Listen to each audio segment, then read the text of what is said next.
तर महायुतीच्या दोन पक्षांमध्ये आता श्रेयवादाची लढाई सुरू झाली आहे।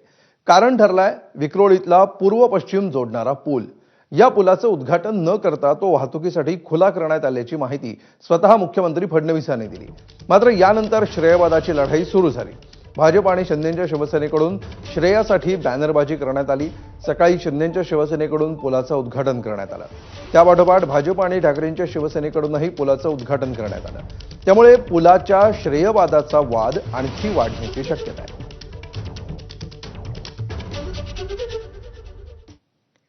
दरम्यान या वादावर आदित्य ठाकरेंनी काय प्रतिक्रिया दिली आहे पाहूया। मला वाटतं ज्यांनी काम सुरू केलं होतं त्यांच्या हाती उद्घाटन होणं गरजेचं आहे। श्रेयवादात न जाता मी हेच सांगेन की आपल्याला आठवत असेल अनेक गोष्टी या महाराष्ट्रामध्ये भाजपचं सरकार आल्यानंतर किंवा एशनशीचं सरकार आल्यानंतर असंच पूर्ण झाल्यानंतर उद्घाटनासाठी लांबून ठेवलेलं। लोकांसाठी जर काही उद्घाटन करायचं असेल किंवा उघडं करायचं असेल तर आम्हाला तिथे आंदोलन करून लगेच उद्घाटन भाग पडतो। आमचं काम आहे।